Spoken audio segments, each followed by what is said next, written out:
Hi, and welcome to the Lambda Audiobooks channel. You are listening to the audiobook Dracula by Bram Stoker. This chapter is titled Chapter 27, Mein HARKER'S Journal. Beginning chapter. 1 November. All day long we have traveled, and at a good speed. The horses seem to know that they are being kindly treated, for they go willingly their full stage at best speed. We have now had so many changes, and find the same thing so constantly, that we are encouraged to think that the journey will be an easy one. Dr. Van Helsing is laconic. He tells the farmers that he is hurrying to Bistritz, and pays them well to make the exchange of horses. We get hot soup, or coffee, or tea, and off we go. It is a lovely country, full of beauties of all imaginable kinds, and the people are brave, and strong, and simple, and seem full of nice qualities. They are very, very superstitious. In the first house, where we stopped, when the woman who served us saw the scar on my forehead, she crossed herself, and put out 2 fingers towards me, to keep off the evil eye. I believe they went to the trouble of putting an extra amount of garlic into our food, and I can't abide garlic. Ever since then I have taken care not to take off my hat or veil, and so have escaped their suspicions. We are traveling fast, and, as we have no driver with us to carry tales, we go ahead of scandal. But I dare say that fear of the evil eye will follow hard behind us all the way. The professor seems tireless. All day he would not take any rest, though he made me sleep for a long spell. At sunset time he hypnotized me, and he says that I answered as usual darkness, lapping water, and creaking wood, so our enemy is still on the river. I am afraid to think of Jonathan, but somehow I have now no fear for him, or for myself. I write this whilst we wait in a farmhouse for the horses to be got ready. Dr. Van Helsing is sleeping. Poor dear, he looks very tired and old and gray, but his mouth is set as firmly as a conqueror's. Even in his sleep he is instinct with resolution. When we have well started, I must make him rest whilst I drive. I shall tell him that we have days before us, and we must not break down, when most of all his strength will be needed. All is ready. We are off shortly. 2 November. Morning. I was successful, and we took turns driving all night. Now the day is on us, bright though cold. There is a strange heaviness in the air. I say heaviness for want of a better word. I mean that it oppresses us both.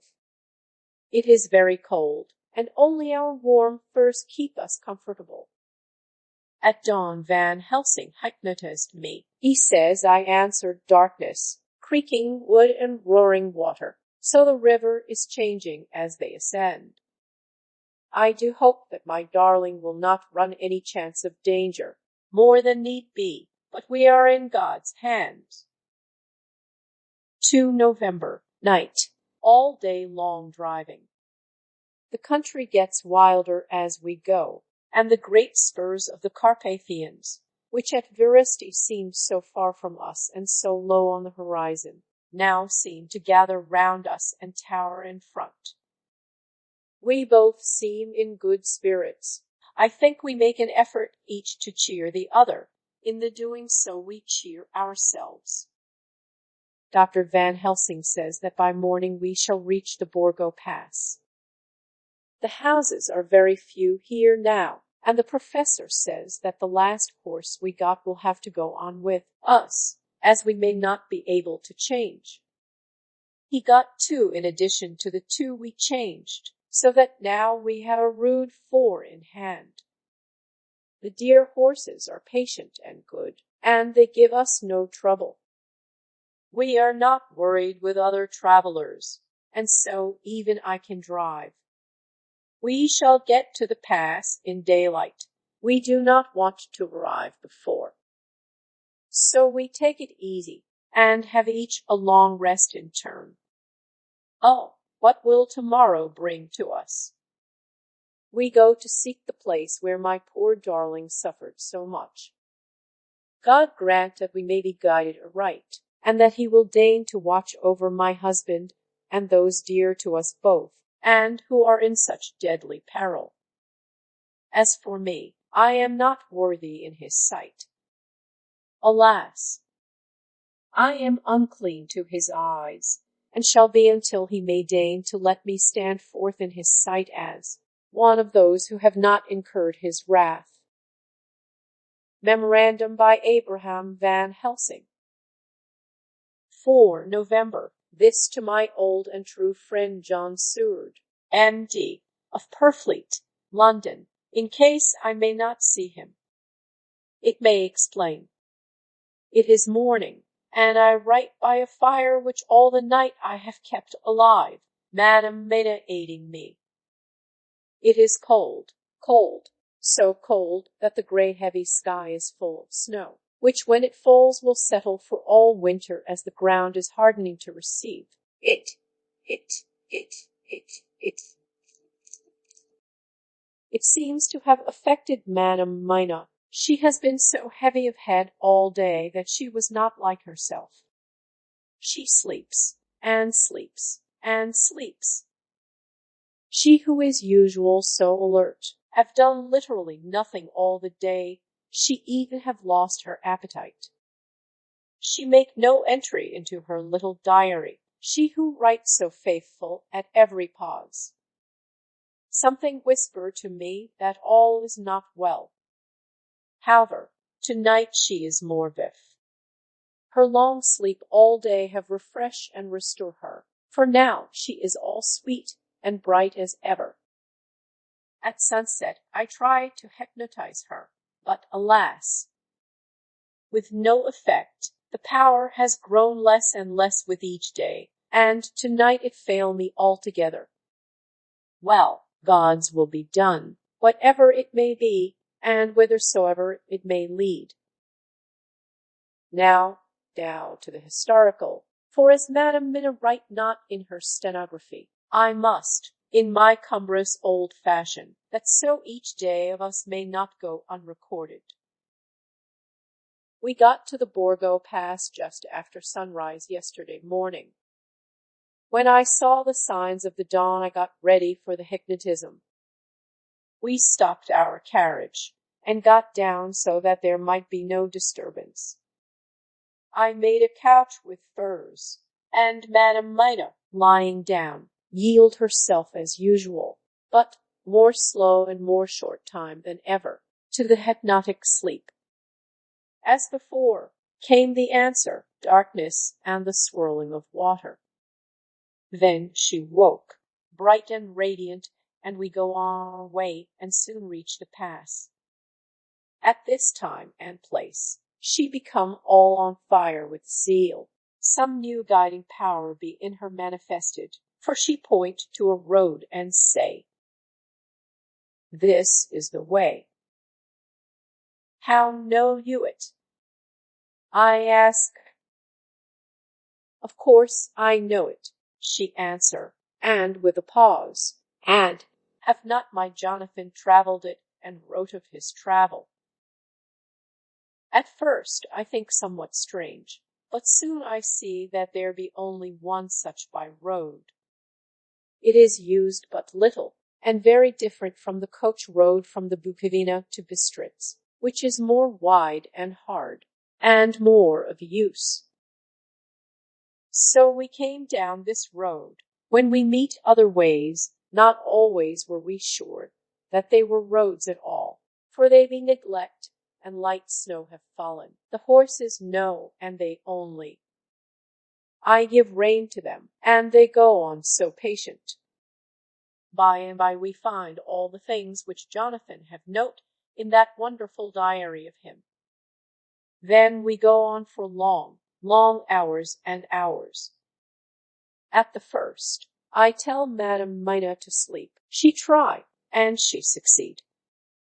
She sleep all the time, till at the last I feel myself to suspicious grow, and attempt to wake her.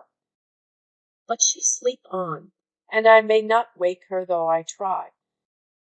I do not wish to try too hard lest I harm her, for I know that she have suffered much, and sleep at times be all in all to her. I think I drowse myself, for all of sudden I feel guilt, as though I have done something. I find myself bolt up, with the reins in my hand, and the good horses go along jog.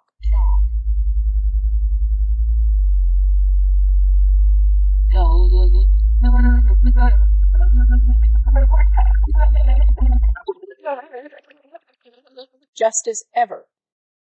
I look down and find Madam Mina still asleep. It is now not far off sunset time, and over the snow the light of the sun flowing in big yellow flood, so that we throw great long shadow on where the mountain rise so steep. For we are going up, and all is so wild and rosy, as though it were the end of the world. Then I rouse Madam Mina. This time she wake with not much trouble, and then I try to put her to hypnotic sleep. But she sleep not, being as though I were not. Still I try and try, till all at once I find her and myself in dark. So I look round, and find that the sun have gone down. Madam Mina laugh, and I turn and look at her.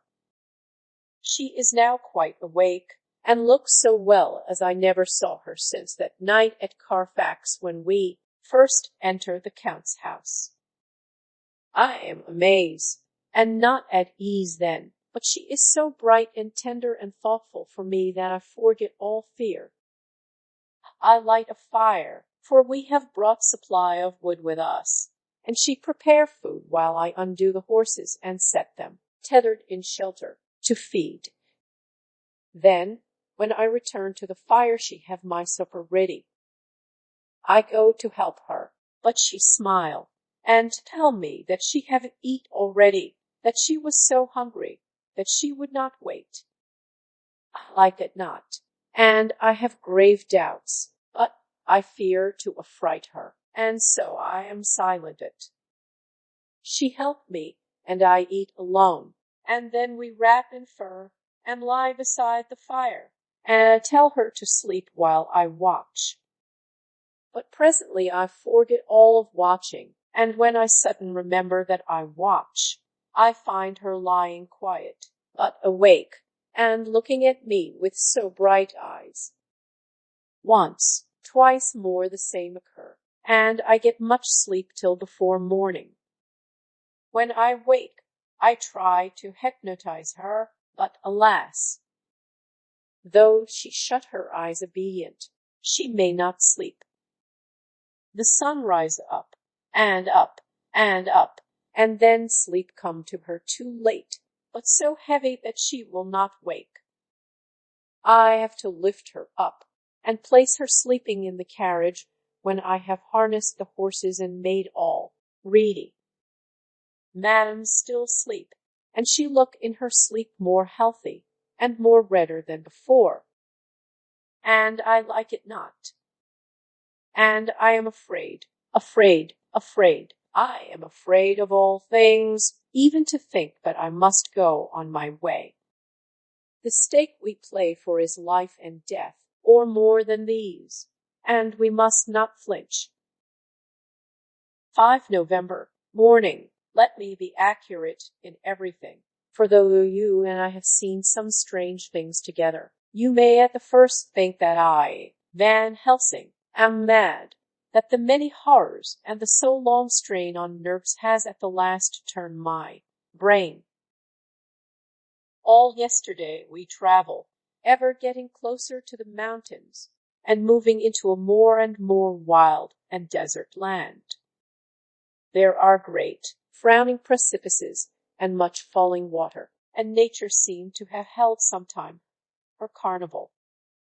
Madam Mina still sleep and sleep, and though I did have hunger, and appeased it, I could not waken her, even for food.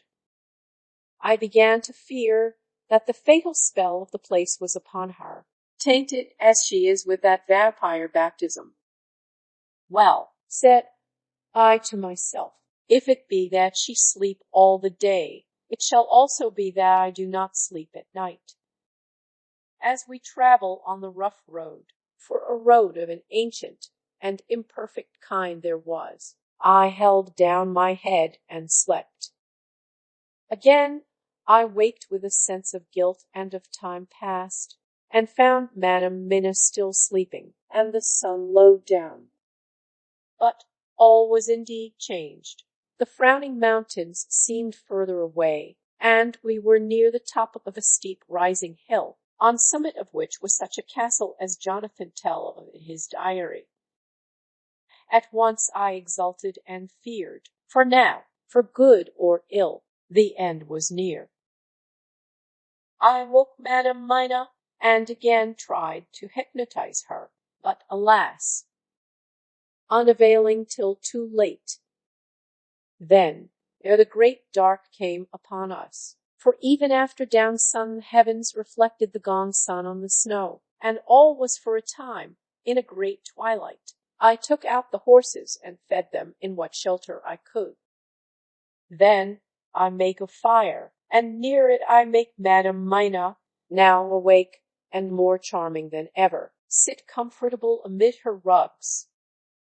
I got ready food, but she would not eat, simply saying that she had not hunger. I did not press her, knowing her unavailingness.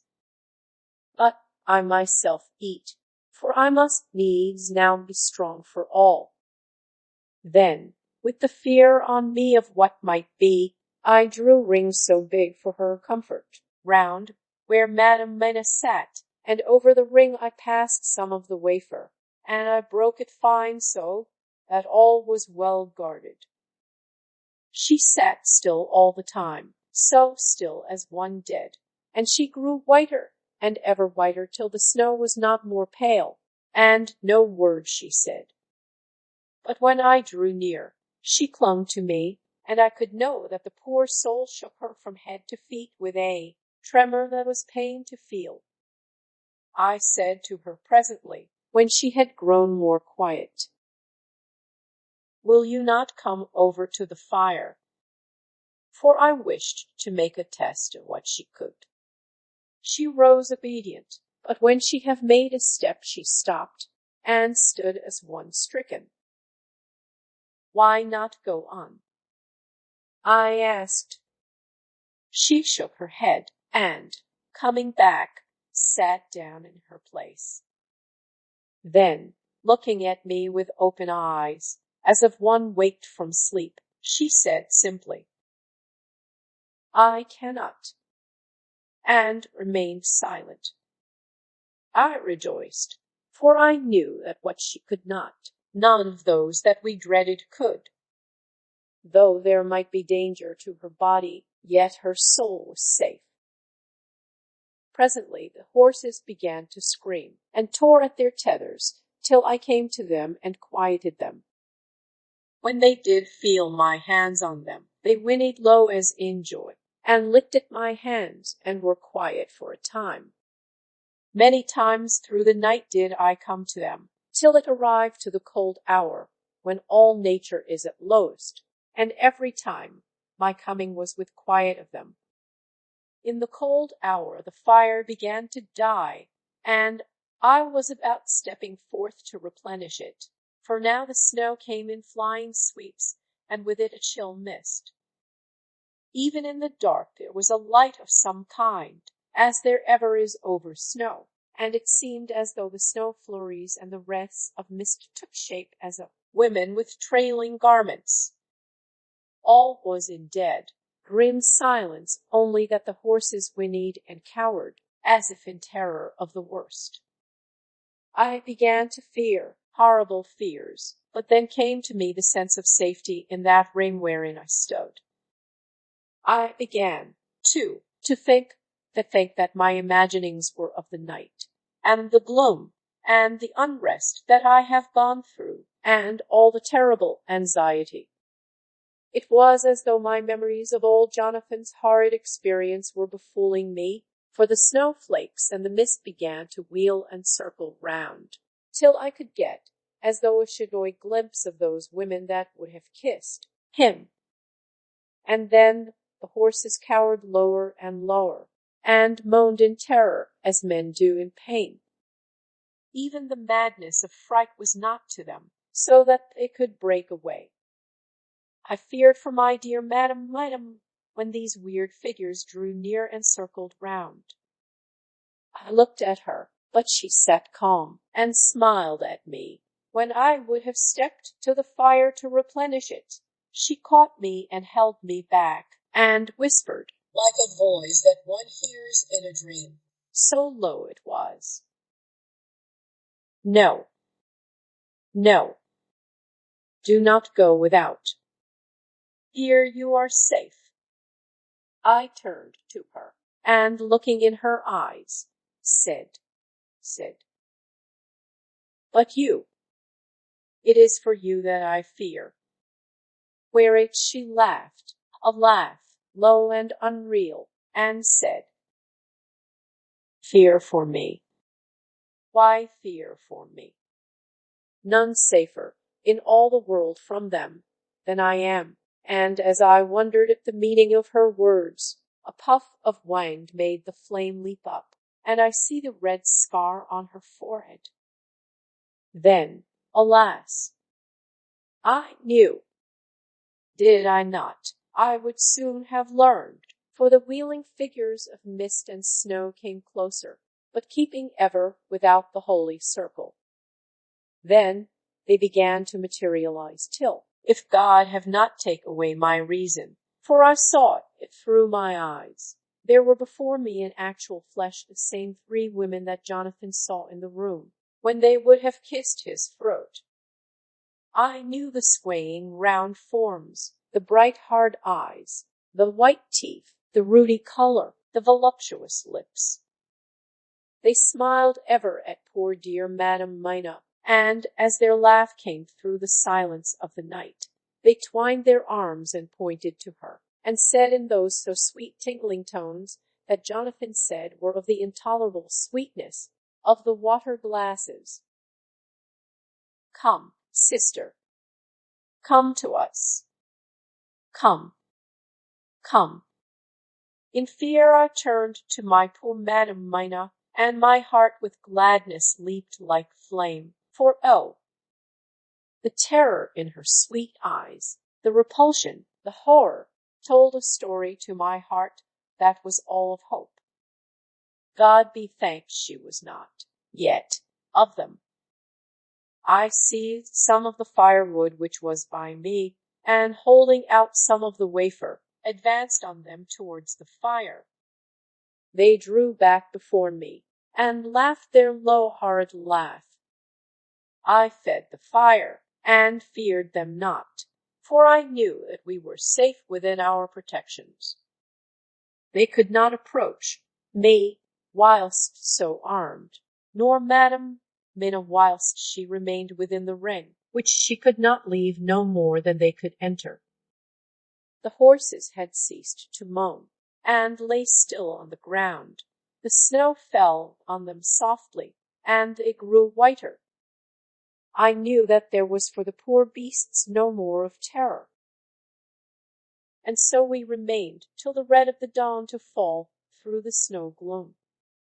I was desolate and afraid, and full of woe and terror, but when that beautiful sun began to climb the horizon, life was to me again.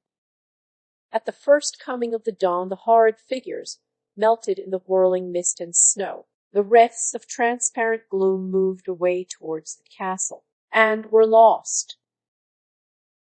Instinctively, with the dawn coming, I turned to Madam Mina, intending to hypnotize her, but she lay in a deep and sudden sleep, from which I could not wake her. I tried to hypnotize through her sleep, but she made no response, none at all, and the day broke. I fear yet to stir. I have made my fire and have seen the horses. They are all dead. Today I have much to do here, and I keep waiting till the sun is up high, for there may be places where I must go, where that sunlight, though snow and mist obscure it, will be safety. I will strengthen me with breakfast, and then all to my terrible work. Madam Mina still sleeps, and, God be thanked, she is calm in her sleep. Jonathan Harker's Journal. 4 November. Evening. The accident to the launch has been a terrible thing for us. Only for it we should have overtaken the boat long ago, and by now my dear Mina would have been free. I fear to think of her, off on the wolds near that horrid place.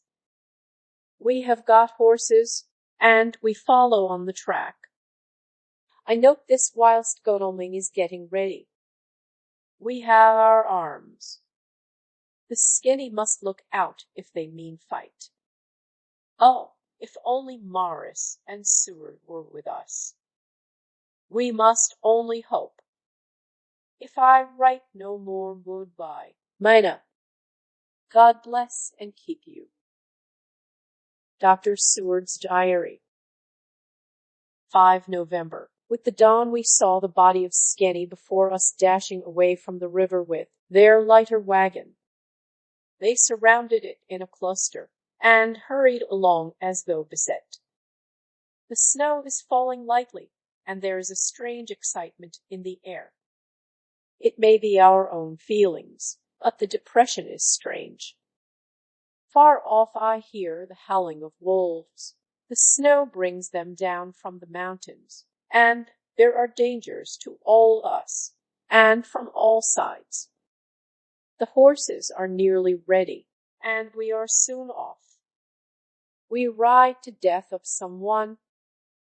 God alone knows who, or where, or what, or when, or how it may be. Dr. Van Helsing's Memorandum.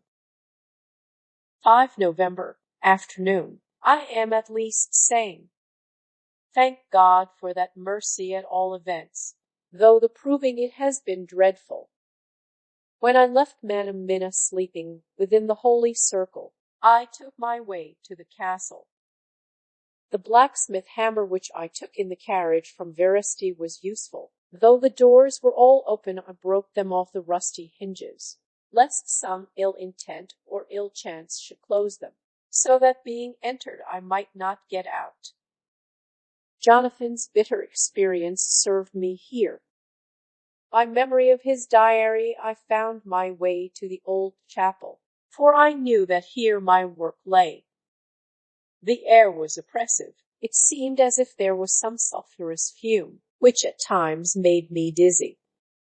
Either there was a roaring in my ears, or I heard afar off the howl of wolves. Then I bethought me of my dear Madam Mina, and I was in terrible plight. The dilemma had me between his horns. Her I had not dared to take into this place, but left safe from the vampire in that holy circle, and yet even there would be the wolf. I resolved me that my work lay here, and that, as to the wolves, we must submit, if it were God's will. At any rate, it was only death and freedom beyond. So did I choose for her. Had it but been for myself, the choice had been easy. The maw of the wolf were better to rest in than the grave of the vampire. So I make my choice to go on with my work. I knew that there were at least 3 graves to find, graves that are in habit. So I search, and I find one of them. She lay in her vampire sleep, so full of life and voluptuous beauty that I shudder as though I have come to do murder. I doubt not that in old time, when such things were, Many a man who set forth to do such a task as mine found at the last his heart fail him, and then his nerve. So he delay, and delay, and delay, till the mere beauty and the fascination of the wanton undead have hypnotized him, and he remain on and on, till sunset come, and the vampire sleep be over. Then the beautiful eyes of the fair woman open and look love, and the voluptuous mouth present to a kiss, and man is weak.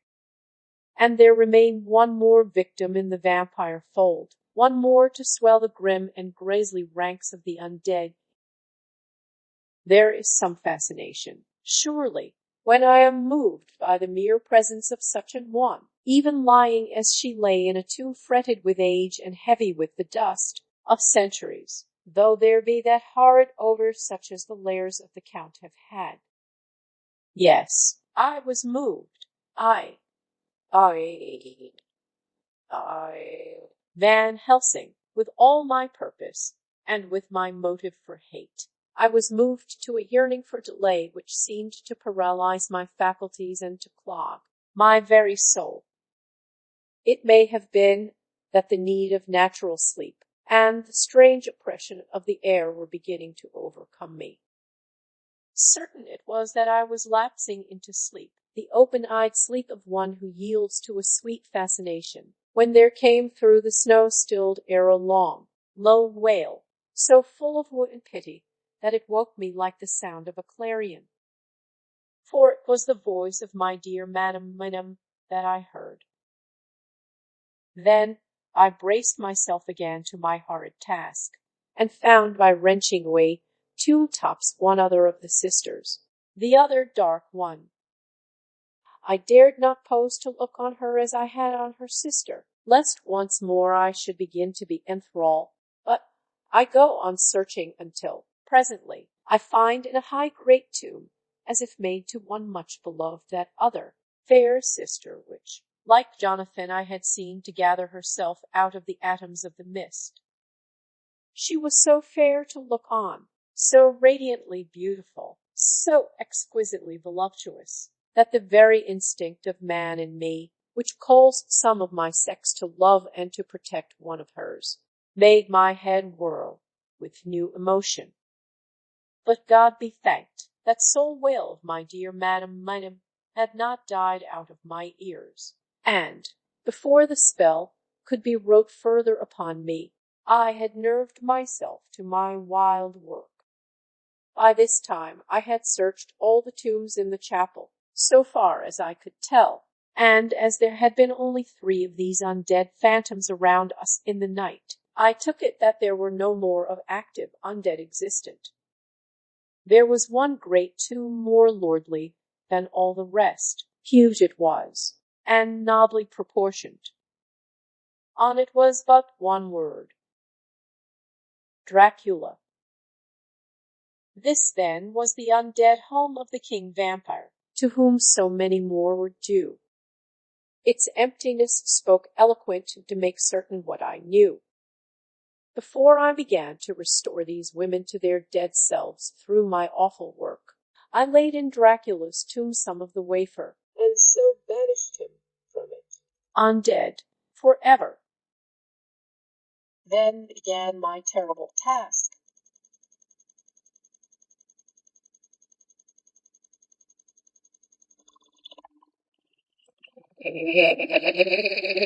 And I dreaded it. Had it been but one, it had been easy, comparative. But 3. To begin twice more after I had been through a deed of horror, for if it was terrible with the sweet Miss Lucy, what would it not be with these strange ones who had survived through centuries, and who had been strengthened by the passing of the years, who would, if they could, have fought for their foul lives. Oh, my friend John, but it was butcher work, had I not been nerved by thoughts of other dead, and of the living over whom hung such a pall of fear. I could not have gone on. I tremble and tremble even yet, though till all was over, God be thanked, My nerve did stand. Had I not seen the repose in the first place, and the gladness that stole over it just ere the final dissolution came, as realization that the soul had been won, I could not have gone further with my butchery. I could not have endured the horrid screeching as the stake drove home, the plunging of writhing form, and lips of bloody foam. I should have fled in terror and left my work undone. But it is over. And the poor souls, I can pity them now and weep, as I think of them placid each in her full sleep of death for a short moment ere fading. For, friend John, hardly had my knife severed the head of each, before the whole body began to melt away and crumble into its native dust, as though the death that should have come centuries agone had at last assert himself, and say at once and loud, I am here. Before I left the castle, I so fixed its entrances that never more can the Count enter there undead. When I stepped into the circle where Madame Mina slept, she woke from her sleep, and, seeing me, cried out in pain that I had endured too much. Come, she said, come away from this awful place. Let us go to meet my husband, who is, I know, coming towards us. She was looking thin and pale and weak, but her eyes were pure and glowed with fervor. I was glad to see her paleness and her illness, for my mind was full of the fresh horror of that ruddy vampire sleep. And so with trust and hope, and yet full of fear, we go eastward to meet our friends, and him, whom Madame Mina tell me that she know are coming to meet us. MINA HARKER'S Journal. 6 November. It was late in the afternoon, when the professor and I took our way towards the east, whence I knew Jonathan was coming. We did not go fast, though the way was steeply downhill, for we had to take heavy rugs and wraps with us. We dared not face the possibility of being left without warmth in the cold and the snow. We had to take some of our provisions, too, for we were in a perfect desolation, and, so far as we could see through the snowfall, there was not even the sign of habitation. When we had gone about a mile, I was tired with the heavy walking and sat down to rest. Then we looked back and saw where the clear line of Dracula's castle cut the sky, for we were so deep under the hill whereon it was set that the angle of perspective of the Carpathian mountains was far below it.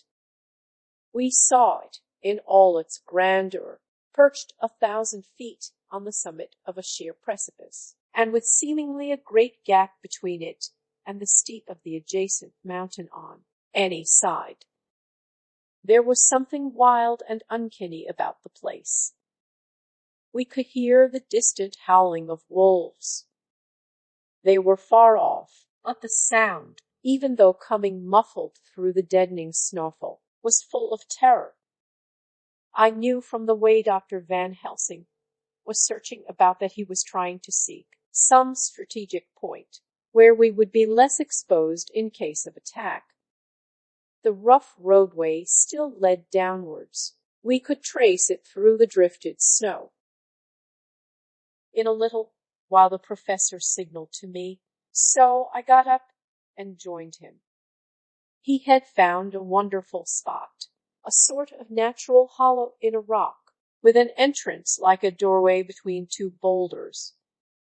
He took me by the hand and drew me in. See, he said, here you will be in shelter, and if the wolves do come, I can meet them one by one.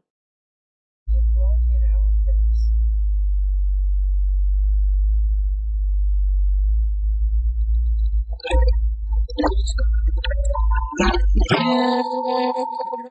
And made a snug nest for me, and got out some provisions and forced them upon me. But I could not eat. To even try to do so was repulsive to me, and, Much as I would have liked to please him, I could not bring myself to the attempt. He looked very sad, but did not reproach me. Taking his field glasses from the case, he stood on the top of the rock and began to search the horizon. Suddenly he called out, "Look, Madam Mina, look, look." I sprang up and stood beside him on the rock. He handed me his glasses and pointed. The snow was now falling more heavily and swirled about fiercely, for a high wind was beginning to blow. However, there were times when there were pauses between the snow flurries and I could see a long way round. From the height where we were it was possible to see a great distance, and far off, beyond the white waste of snow, I could see the river lying like a black ribbon in kinks and curls as it wound its way. Straight in front of us and not far off, in fact, so near that I wondered we had not noticed before, came a group of mounted men hurrying along. In the midst of them was a cart, a long lighter wagon which swept from side to side, like a dog's tail wagging, with each stern inequality of the road. Outlined against the snow as they were, I could see from the men's clothes that they were peasants or gypsies of some kind. On the cart was a great square chest. My heart leaped as I saw it, for I felt that the end was coming. The evening was now drawing close, and well I knew that at sunset the thing, which was till then imprisoned there, would take new freedom, and could in any of many forms elude all pursuit.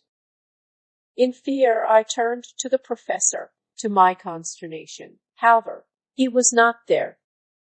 An instant later, I saw him below me. Round the rock he had drawn a circle, such as we had found shelter in last night.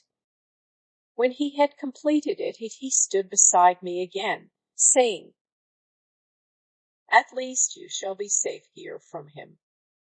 He took the glasses from me, and at the next lull of the snow swept the whole space below us.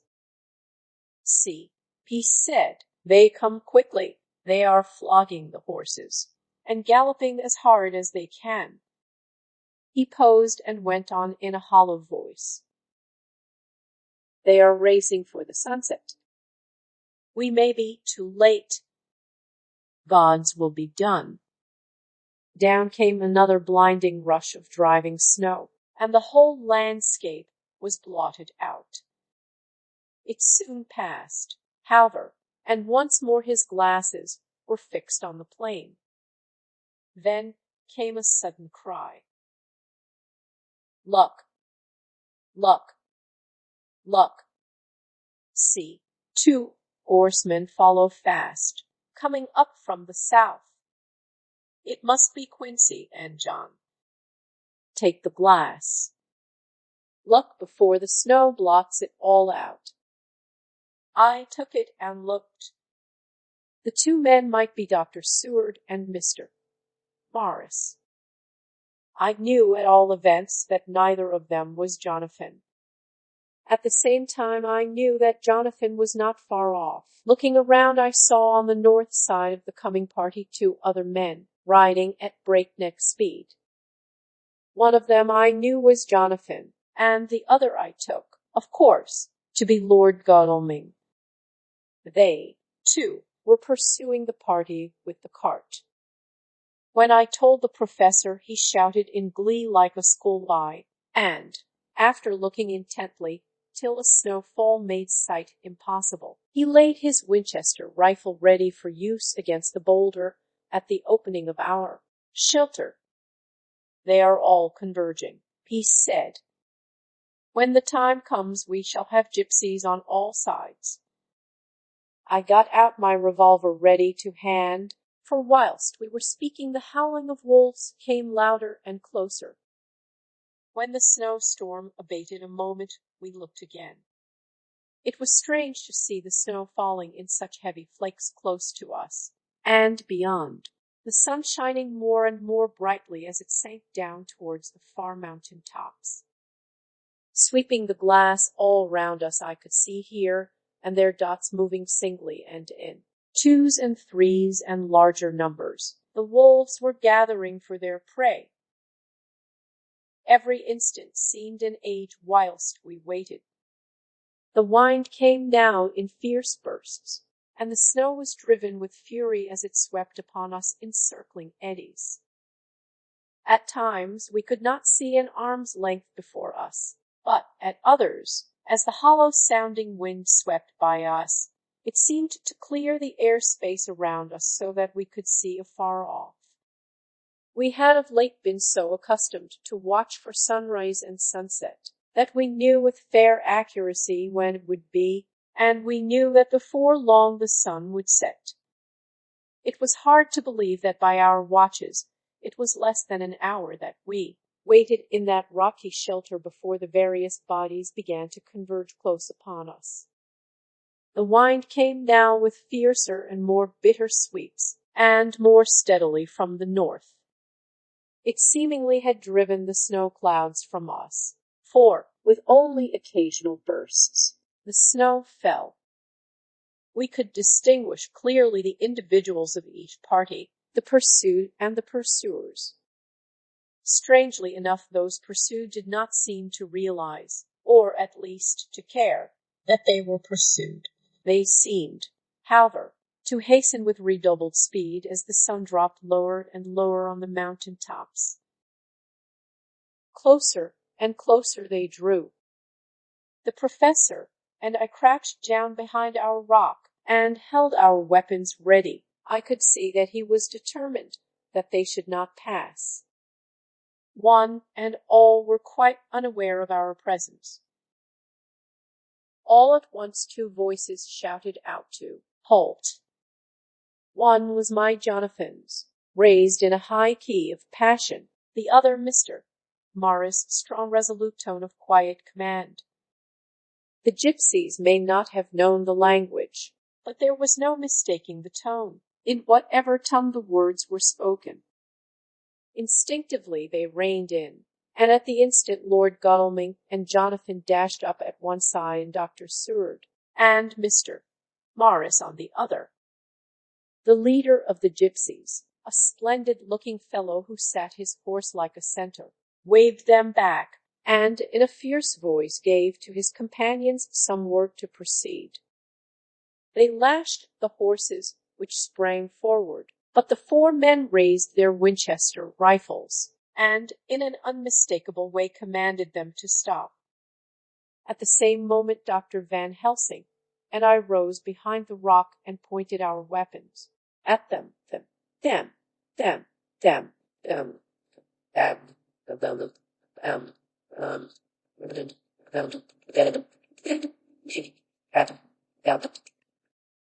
Seeing that they were surrounded, the men tightened their reins and drew up.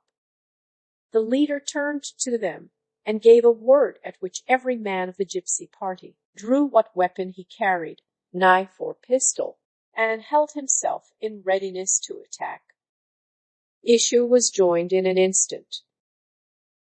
The leader, with a quick movement of his rein, threw his horse out in front, and pointing first to the sun, now closed down on the hill-tops, and then to the castle, said something which I did not understand.